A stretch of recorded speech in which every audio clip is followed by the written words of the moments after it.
Hello, everyone. I'm Justin Silverman of the New England First Amendment Coalition. Thank you for joining us for another 30-minute skills. For those joining us for the first time, welcome. These monthly lessons are a quick and efficient way to hone your reporting skills and build on your First Amendment knowledge. But as many of you know, they're also more than that. Those that join us every month use these lessons as a way to reconnect with a community of journalists, researchers, attorneys, and academics. So, to everyone, please use the chat to introduce yourself, showcase your own work, and connect with others. Also, make sure you register for our upcoming lessons, such as how to start your own podcast, how to create a nonprofit newsroom, and how to use the Signal messaging app, among many others. Registration links can be found at nefac.org. Previous 30-minute skills are available at nefac.org/30-minute skills and on our YouTube channel, 5 Freedoms. Today's presentation is the second of 2 writing workshops. If you haven't watched the first one, I highly encourage you to do so. These classes are supported in part by the estate of Gloria L. Negri. Gloria was a trailblazing journalist at the Boston Globe for more than 50 years. This program is part of her legacy of newsroom education and her lifelong commitment to local journalism. You can learn more about Gloria and other NEFAC supporters at nefac.org/supporters. During today's presentation, I again encourage you to introduce yourself in the chat and share your own experiences and resources. You can also use the chat or the Q&A button to ask questions of our instructor, and we'll get to as many of those questions as possible. We have a lot to cover and not a lot of time, so let's get started. Ed, all yours. Hello, everyone. Thanks for taking time out of your busy days. Welcome to NEFAC's latest 30-minute skills session. This is Writing Workshop 102. My name's Ed Fitzpatrick. I'm a reporter for the Boston Globe here in Rhode Island. And I used to work at the Providence Journal for 16 years, covered the courts, covered the State House, was a political columnist. I was at the Hartford Courant, Albany Times Union. I went to Syracuse, and as you can hear, I'm from Rhode Island. I've got a Rhode Island accent. So hopefully you can understand it. Last time we talked about how to organize profiles and other stories. And this time we're going to talk about the 2 most important parts of any story, the beginning and the end, the lead and the kicker. Edna Buchanan, the Pulitzer Prize winning crime reporter at the Miami Herald, once said that a good lead should make a reader sitting at breakfast with his wife spit out his coffee, clutch his chest, and say, "My God, Martha, how did you read this?" And on writing well, William Zinsser wrote, "The most important sentence in any article is the first one. If it doesn't induce the reader to proceed to the second sentence, your article's dead." And Chip Scanlon, finally, of the Poynter Institute, said, "Leads at the foundation of every news story, no matter what the medium. An effective lead makes a promise to the reader. I have something important, something interesting to tell you. A good lead beckons, it invites, it attracts and entices. If there's any poetry in journalism, it's most often found in the lead." And he gave the example of a classic opening of what could have been a boring weather forecast: snow followed by small boys on sleds. So, sometimes if you've got a really good news story, the lead is obvious, it's simple, you don't have to get cute. And one example of that was when the men landed on the moon back in 1969. They didn't go for a lead about Neil Armstrong looking back and thinking he could see Cape Cod or anything. The lead, I think in this version, was that men landed and walked on the moon, and they even shortened that up for the second edition, saying that men landed on the moon. No need to jazz that up, but it's usually, of course, not that simple. In fact, there's no doubt that writing a good lead is a difficult thing. And we've all been there with a blank screen, agonizing over how to start a story. And too often, if you're like me, you waste way too much time writing and rewriting that first sentence before ever going on to the second one and getting to the rest of the story. So my strategy, which admittedly I don't always follow, is to start cranking away and not worry about the lead. Just get it all out of my notebooks. I compare it to being a painter. Just get all the paint off the easel up onto the canvas, get all the quotes up there, all the facts out of your notebook, all the voices that you're going to include in the story, and then start mixing the colors, start rearranging the structure of the story. And usually the lead will reveal itself to you as you go through that process. You'll come across a killer quote that you want to set up, or a scene that jumps off the page as an anecdotal lead, and the light bulb will go off, and letting you know that you need to start the story there. And just a couple examples that I've struggled with in my own writing is last year I wrote about this guy. He was a journalist actually for the Boston Globe years ago, and he'd been a graduate at URI, and he had written a piece for Esquire magazine about being homeless, living out of his car, and staying along the coast in Rhode Island. And I talked to him, and I talked to the Rhode Island family that had helped him find a home. I talked to his girlfriend there in the back with the dog, and started this story focusing on the Rhode Island roots and the journalism roots that I kind of connected with. And But as I went through the editing process, the editor started asking me some questions that really made the light bulb go off, and I just, I realized I had the lead farther down. So I ended up starting with that scene, that image there of sitting in the 2003 Toyota Corolla where he's living. Patrick Feely flipped over his Paul Reed Smith acoustic guitar, using it as a desk, and started writing about the daily indignities and dangers of life without a home. And he wrote about Westerly police rapping on his car window, Walmart security guards pushing him along, and the man that came up behind him at 3 a.m. making him fear for his life.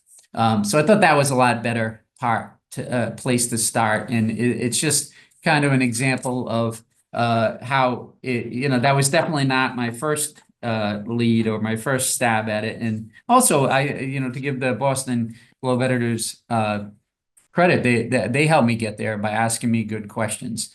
When you're doing an in-depth story, you're going to have a lot of information in your notebook and just a ton of details. And often the key is to find one telling detail, something that'll hook the reader, be that enticement that Chip talked about, and drag them into the story.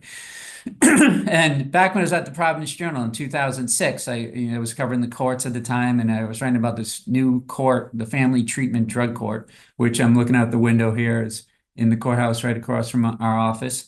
And it was about a woman. I did a 7-part series. I usually don't get a chance to write that much in depth, but I followed a woman as she tried to regain custody of her daughter. Her name is Tanya Cabral. And this, more than any project maybe I ever did at the Journal, I had so much information. I had followed her for nearly a year through this drug court and didn't know where to start. But I ended up focusing on this lead and going with this lead, and I thought it worked. She prefers winter to summer because long sleeves hide the needle marks. In 1997, 2 years after high school graduation, Tanya Cabral and her boyfriend Rich dart into a bathroom at the Providence Biltmore Hotel, step into a stall, jabs a needle in her arm, and she waits for the warm rush of heroin.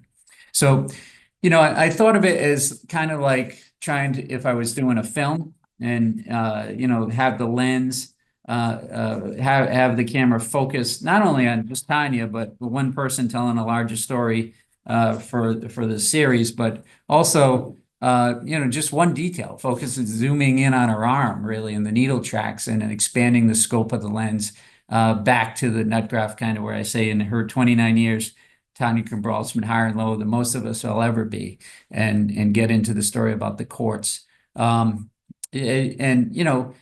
think good leads are often short leads, like that one. Not that long ones can't work, but a good lead is an enticement. It doesn't have to convey the whole story. It just needs to grab the reader and pull them in. And Roy Peter Clark, again from the Poynter Institute, asked whether longer narrative or investigation requires a longer lead. But he pointed to some prime examples of short leads in famous works of literature like Herman Melville, Call Me Ishmael, Ralph Allison, I Am an Invisible Man. And so I think good short leads are the way to go. And the one I saw that got me thinking about leads just the other day, maybe you saw this, it was in the Atlantic on May 2nd.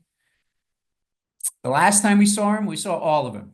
subject's Anthony Weiner, whose surname was a burden long before it became a curse, so fused with disgrace you can't say it without triggering an avalanche of cringe. And it keeps going there and works to the second sentence just really picks up steam and goes through everything that's happened in Anthony Weiner to the Hillary Clinton email investigation, greasing the way for Donald Trump's 2016 victory and hastening the possible end of the Republican democracy as we know it. But for Weiner, even that wasn't enough. So you had to read that story. And, the lead's just 11 words. Second graph is huge and really rolls. But then the third graph is just 7 words. And I think, that's something I try to keep in mind, that our tendency is just always write the same length sentences, the same length paragraphs, and it can have a monotony that lulls the reader to sleep or sends them away. And breaking it up like that really, punches it up and makes people read. So that's one strategy to keep in mind. Another strategy I try to keep in mind too is if you've got an emotional punch to something you're writing, put it at the end of the sentence or the end of the paragraph, and you kind of lead up to it. And I think a great example of this, one of my favorite writers that I've worked with was Bill Reynolds, sports columnist at the Providence Journal.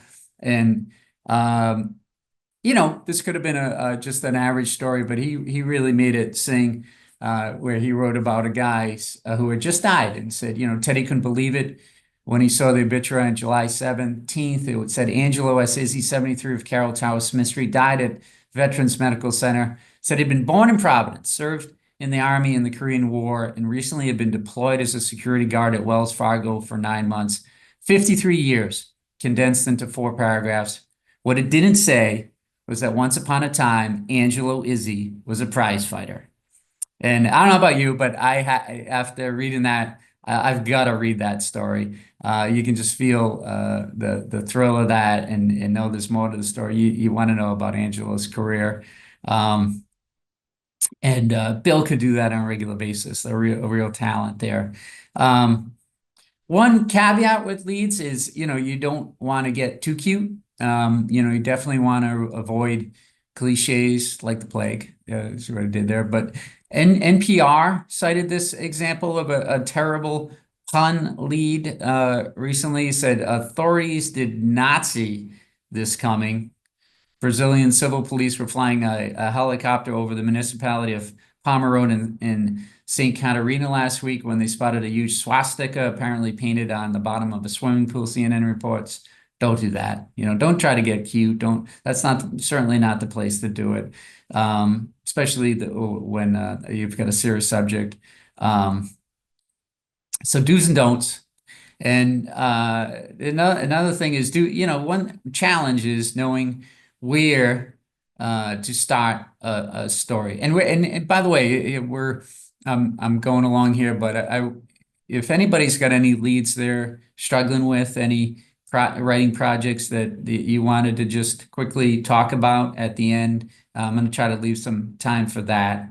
And I hope you have some that we could all learn from. So knowing where to start a story is crucial. You probably have a notebook full of details, different voices and anecdotes, but where do you start? And I think of it, you've got to have a gripping opening scene to your film. And I think it helps to think of it cinematically like that. I work with another great writer that I worked with for years at the Providence Journal was Jed Carbone. And I always think back to a story he wrote. It was published way back in '94 about a trooper who had been shot. And it was big news in Rhode Island. But he told it in a way that I'll never forget. But he picked a scene where Dr. Alan Ledbetter was sewing the final stitches in an emergency gallbladder operation when a nurse stepped into the operating room at Westerly Hospital with a terse message, ER call. There's an ambulance bringing in a state trooper. A trooper has been shot. Ledbetter felt his heart kick up a notch. How far away are they? He asked. About 5 minutes. I'll go down, get this patient to the recovery room, and they hope it's just a graze, but Ledbetter's hopes were in vain. So that's the opening scene. There's no attribution there. He's done the research to be able to tell that story and on its own, and just you feel like you're there. And the other thing that Jed was good at was ending a story. And other than the lead, the second most important part of any story is the kicker, is the ending. Because I think too many newspaper stories just peter out. It's just less and less salient facts until the reader decides to do something else with their day, and you never really get a firm conclusion, or worse yet, it's like in summary type of stuff, like it's an English assignment, English class assignment, and I think we've all written past our leads because we have so much good information that we learned about what happened to the subject we're writing about. We want to share it all. And so we come to a good lead, but then we keep writing. The way I'll just show you how this story ended. Jed's brought us through this whole process of saving this state trooper's life. He's talked to the doctor, the nurses, the governor at the time, Sunland, the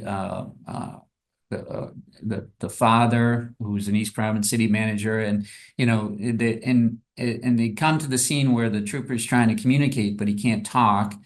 So they hand the trooper a pencil and a piece of paper. And this is the first time he's been awake since the whole thing happened, and so he could write what he wants to say. The handwriting is firm as the trooper poses the question uppermost in his mind: did I get him? And that's where the story ends. You don't find out about his recovery or how the charges went in court against the guy who shot him.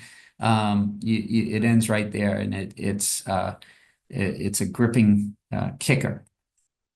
I think the best stories can wrap a story up in a bow if they echo the lead a bit and give the reader a sense of order and signal finality to the story. So, I think spend time with my advice is just to spend time with the kicker. Spend almost as much time as you spend on that lead, because if your story ends poorly or on a sour note, it can be like hitting a sour note at a recital. People are going to remember that last note and forget how great you were playing all along. But if you really nail it at the end, where I think Jed did in this story, then it's a story you remember years later, like I remember this story. Just a well-told tale. So spend time on your kickers. In his book, I always say I could have saved my parents the tuition money if I just read On Writing Well and followed everything he said there. But William Zinsser said the positive reason for ending well is not just to avoid ending badly, hitting that sour note, but it's because a good last sentence or paragraph is a joy in itself. It has its own virtues, which give the reader a lift and which linger when the article is over. The perfect ending should take the reader slightly by surprise. It seemed exactly right to him. He didn't expect the article to end so soon or so abruptly, or to say what it said, but he knows it. He knows it when he sees it. It's like a good lead. It works. Zinsser said, for the nonfiction writer, simplest way of putting this into a rule is when you're ready to stop. If you presented all the facts and made the point that you want to make, look for the nearest exit. Thanks, Ed. Appreciate it. Some great tips there. A couple questions going back to some of the things that you mentioned. Maybe you can elaborate on them, particularly when we're thinking about a good lead. We first have to structure our story in a way that gives us a good beginning. And if we're writing a very long, complicated narrative, how can we best determine what to start off with? I mean, there's so much there. Where do we begin? Yeah, I mean, not that you start with it, but you got to have your nut graph saying what the point of the story is. It's got to be clear in your mind at least. And if you're going to start with an anecdotal lead, I think you have to have a scene that illustrates that point, that gets you there. And if you start with a detail, like I started with the detail about Tanya Cabral, her arm, it's got to be a telling detail. It just can't be something that it was curious, but it's going to make a point. So, you've got to know, your nut graph is what you would tell your mother if she asked you what the story's about. And your lead should be something related to that either a scene or setting up a great quote or just a telling detail that illustrates that point and gets the reader there as quickly as possible and makes it impossible for them to stop reading. Thanks. And on the topic of leads still, any advice on where we can find the line between writing a lead that is witty and engaging and attention capturing and is and between that and what could be like a cringy Nazi pun, like the one that you like the one that you read to us? Like how do we know when we found that sweet spot? I guess you're right. The line between clever and just head slapping, terrible cliche or puns, inappropriate stuff is in the eye of the beholder. But maybe just read it to someone else. If you're in the newsroom, read it to the person at your colleagues and have them react to it. And usually if you're thinking, oh, I don't know if this is appropriate, and I've done it too. I remember having a terrible lead about I think hopefully I deleted this, but that someone had cut their foot at the pool, and I said, oh, the summer season got off on the wrong foot, and I was, just terrible idea. So it can be like the first thing that comes to mind, and those usually aren't the best ideas. Got it. As my kids would say, stay away from dad jokes and unnecessary puns, right? Yeah. As a dad, I'm guilty of those. Just a final question before we wrap up here. Going back to your last example, the story about the trooper and how it ended on a question, right? The author of this piece left some questions unanswered. Didn't empty out the entire notebook, tell everything, but left some of these questions unanswered. If you could speak to that approach a little bit more, because I think many of us, myself included, are inclined to, when we do all that reporting, when we put in all that work, we want to share everything that we have, when maybe that's not the best approach as far as bringing the reader through the story and then leaving them off with a memorable conclusion. Yeah, it's all about defining your mission, right? If your mission is to tell everybody everything you know about this topic, about this incident that happened on Route 95 here, then sure, give them all the facts that you learn in every interview. But that's not really ever our assignment. It's to tell a good story. And so I thought what Jed did was tell a story that from the beginning to the end, you're on the edge of your seat, and you get pulled along. There's no one who's going to stop reading that story once they start, and it leaves you wanting more. Sure, but he could do another follow-up story about the court case or the update from the hospital. He just tell a great story. Tell a great story, and I would say maybe it's because he left that question unanswered that we're more apt to remember it and have it stay in mind, years after reading it in the first place. All right. Well, Ed, thank you so much for this lesson. And again, for those that joined us today who haven't watched Ed's first writing workshop, that's available at newfac.org/30-minute skills, as well as on our YouTube channel. Ed, thank you again. Really appreciate it. Grateful for your time. And many thanks to everyone who joined us today. As a reminder, we provide these lessons as a public service to you. So please return the favor and encourage your colleagues and friends to join us each month. We have a lot to learn from each other, and I look forward to seeing you all again soon. On behalf of NEFAC, thank you for all you do, and we'll see you next month for our next 30-minute skills. Take care, everyone.